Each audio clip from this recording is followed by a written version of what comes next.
Hello. In this video, we want to introduce the very basics of a topic called statistics, right? You've heard a lot about it, I'm sure. It can be scary, it can be intimidating, and it can also be very interesting because there's a lot of real-life applications. So the first thing that we want to talk about in statistics is how would we even begin to collect what we call a sample, okay? Your statistics are only as good as the samples that you take. So let's talk about why we would need a sample.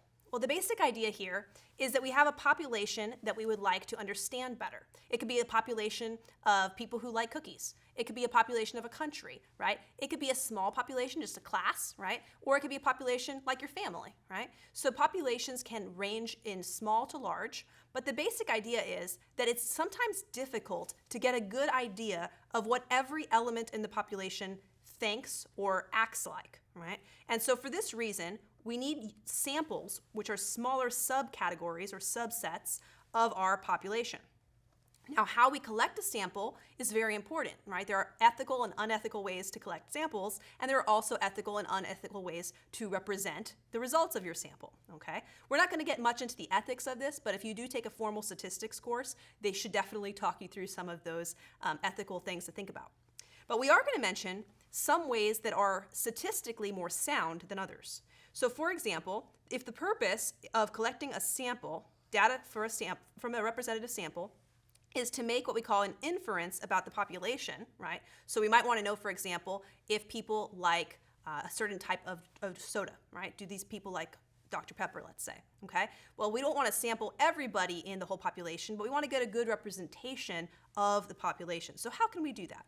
So when we talk about the word population, just to have the definition here, we're talking about a statistical study where the entire group of individuals is what we're talking about. We want to know their information, and now this sample is going to be part of that population from which we actually collect the information, right? The difference here is when you're talking about, like in the United States, when they do a census, they really do try to talk to every single person, right? So that would be more like the population that they're actually surveying than a sample. But typically when you're talking about like a political election or something, they're going to take a sample of people from different categories, maybe, or from different areas to get an idea of maybe who they plan to vote for. And how they do that is very important. All right, so we're going to see if we can understand some of at this point, some of the symbols that you're going to see in a statistics class, just to wake you up and get you familiar with the type of things that are coming at you. So the first thing I want to show you is that the two most popular types of calculations that you'll run on your samples, assuming that your samples are numerical, right? Numerical data like the ages of people or the heights of people, things like this. If you have numerical data, then you can actually add the data up and divide by the total number of options. And that would be called the mean, which is your average. That's one of the most basic skills that we usually teach in math, right? The average of something. Now the symbol that you're going to use, though, is the new part that I want to make sure you understand. We call the sample mean this symbol here. It has X with a little line segment above it. This is read X bar or bar X. So you'll see this in a statistics class, and it just means the average of your data values from the sample. Now, what you're going to be trying to do, though, is determine if that can imply what the average is for the entire population, right? If, for example, you had a worldwide pandemic and you wanted to know the average age of people who are being hospitalized with this disease, then you could take a representative sample, but you could then compare multiple representative samples, putting that information together and using your statistics correctly. Hopefully you can predict what the average age is for the population of people who could get hospitalized from this disease. So that's the basic gist. You get small samples that you hopefully work with correctly so that you can make predictions about the population's mean in this case. Standard deviation is going to use the letter S for a sample. Okay, that's kind of nice. Standard starts with the letter S, and we're using the letter S. And then for the population, it will actually use the Greek letter sigma. Okay, now you might think, I thought sigma was this letter. Well, that's capital letter sigma. So we have a lowercase and we have an uppercase in Greek. I know it's not a Greek class, but I just wanted you to be familiar with that. So this is sigma, and this is mu. This is mu, and this is sigma, sigma. Okay. So mu and sigma are the population, we call them parameters, whereas X bar and S are the sample statistics. So actually the word statistics refers to all of the operations that we'll be performing on a sample. Okay. So the key is for you, when you see X bar, you need to think the average, the mean from my sample. When you see S, you need to think standard deviation, which right now you may have never heard of before, but we are going to teach that in this in this unit, if you will. So that will be important for us. The other two, you'll learn more when you get to statistics class, but I just want you to be exposed to them early as far as where we're going. Okay, so let's talk about the whole gist of this video, really. Sampling techniques, okay? So when we're talking about different ways that we could collect our sample, the gold standard, if you will, is most definitely what we call a simple random sample. So a simple random sample is a sample in which each item in the population has an equal chance of getting sampled, okay? Very difficult to do. So you notice here the cons, difficult to construct, right? And it's not a guarantee that you have a really good representation, right? You have to really make sure that it is indeed random, that you represented everyone fairly, right? That it's not skewed towards one demographic or another, or one group or another. And it's also very expensive to do this correctly. It's extremely expensive, okay? So some areas where it can be a little bit easier to do, if my population is smaller, for example, like just my class of, let's say, 30 students, well, then I have all of the information, not all of your information, but I would have your names, let's say, and maybe your age, okay? I would have all of that data for the whole population. So I can make a sample for a smaller representation of that population pretty easily, and I could randomize that even just using something like a program like Excel to randomize, like using a random number generator, for example, who I'm going to select, maybe to do a discussion post or something, okay? So a simple random sample is the gold standard, but it's difficult to do when you have a very large population, very expensive and hard to guarantee that you've represented well.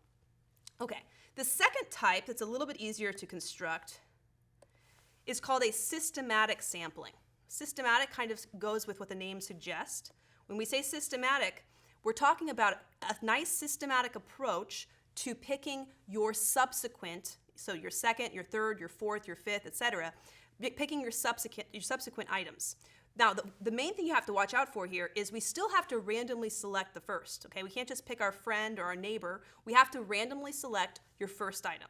But then after you do, if you have a list of items that you are sampling from your population, you would then say, I'm going to pick every third person, right? Or I'm going to pick every fifth person. That would be what we call every nth, where n represents a certain number that you've chosen ahead of time.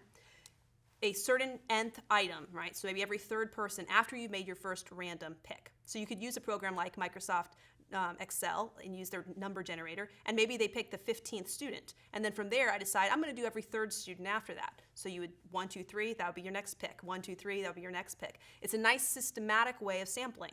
Not as good as a real numerically sound random sample, but it's pretty close, okay? And you can see some of the pros and cons in the list there. The next thing I want to talk about, another way to do this, is called a stratified sample.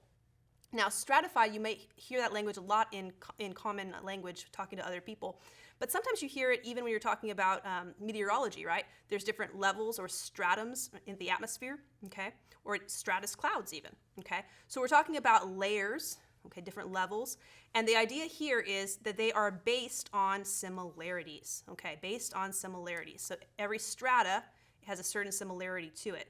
And you can kind of see this too when you talk about archaeology as well. Okay, so when we're talking about a random selection of items from each stratum, what we're talking about here is, first of all, you take all of your data from your population, right? Everything you're interested in studying, whether it's height or weight or political affiliations, whatever it is. You take your the data that you're studying, whatever it is you're studying, and you group each individual item, okay, based on similarity. So for example, if I had a class of 30 students, I might group them by major, right? I could have the health science majors over here. I could have the engineering majors over here, right? I could have the education majors over there.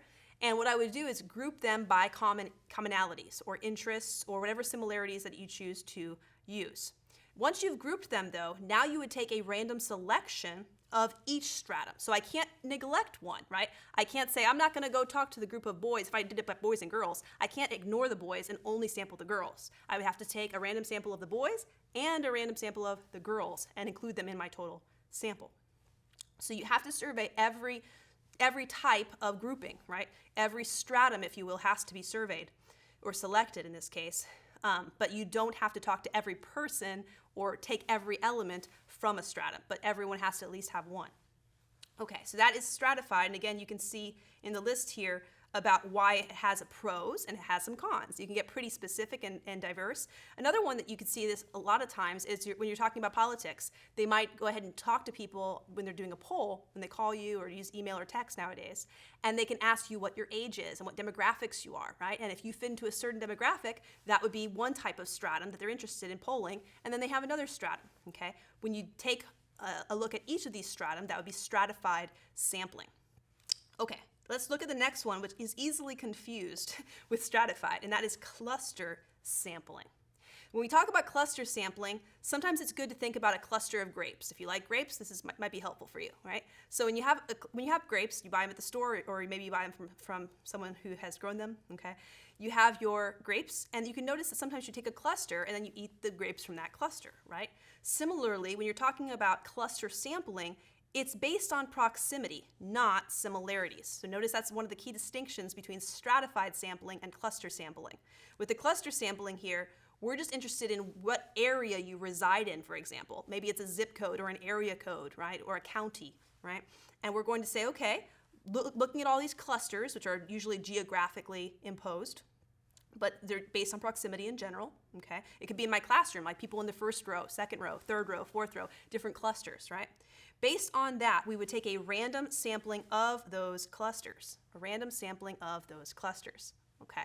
So we're not necessarily, in this case, talking about one from every cluster. That's different. So with stratified, we take one from every single group at least, right? With this cluster method, we're going to then have all of these different clusters, and we're going to pick one cluster here randomly, another cluster there, and we're going to get their representation. But notice that we're not necessarily talking to every single cluster. Instead, we're taking a random sampling of those clusters, because it's very difficult to talk to every single zip code, right, for example. So it is easier to implement, you notice here, but it requires more statistics to make sure that your results aren't skewed, okay? So it's not necessarily super trustworthy unless you have a lot of statistical background and technology to compute. Now, the last one that I want you to avoid, if you're ever doing a statistics project, maybe in your next class if you take statistics, if you're building your own sample, one of the most convenient ways to do a sample is just to pick the most easily accessible data to you, right? We're all a little bit lazy, we have to admit, right? So for example, if you're at a certain school like the one I teach at, when this place is busy, typically, you could stand outside of the cafeteria or maybe the Dunkin' Donuts on campus, and you could ask somebody if you want to sign a petition or if you want to do my survey, right? And it would be easy because I just stand in one place, people come by, easy, right? In the old days, when I was a kid, we used to have something called a phone book. And you could actually open the phone book and have all people's numbers that are listed there. And you could say, I'm just going to call up the first 20 people that I see in the phone book, right? Nowadays, you could do whitepages.com or something like this. So the basic idea is I was going to pick data that's really easy for me to collect. But what's the problem with that? Inherently, I think you know, right? It's not representative. It's not representing the whole population of people or items that you're interested in understanding better. So it's definitely not going to be representative. Huge selection bias, you see that here. And it's definitely the least time consuming, which is why many people will make that mistake when they first try to make their sample. Okay, so these are the different types of sampling that we're going to introduce to you. When you take a real statistics class, a formal statistics class, I should say, they will definitely go into more detail. But I want you to at least get a feel for them. Okay, so let's just do an example before we close this video. It says an educational system is divided into school districts using zip codes. A random sample of 35 zip codes is selected for a survey about curriculum selection. Which sampling technique did they use? Feel free to look at your notes, but I think you can answer this one. Right? So you're talking about using zip codes as your groupings. Now, are those groupings based on similarities or proximity? Proximity, right? So this is probably a cluster sample. Let's continue reading. It says a random sample of 35 zip codes was selected for the survey. So did they take every zip code? No. Your state might have more zip codes than this. Your city might have more zip codes than this. So they took a random, and that was important. It had to be a random sample of some of those clusters, if you will. This is what we call cluster sampling. Okay, that's a technique that was employed there. Now you might again feel that's not representative of all of the zip codes, and I feel you, that's definitely accurate, but you would then need to use some statistical analysis and computational technology to be able to better assist you to make sure that you aren't terribly skewed. Okay, so it's not the best type of sampling, but it's better than convenient sampling. So at this point, I hope that at least opens your mind to the idea of what it takes to actually do statistics, collecting data and then analyzing data and finally presenting your data to see if there's any inference to make. If you have any questions, feel free to let me know. Otherwise, happy practicing, because math is not a spectator sport. I'll see you next time.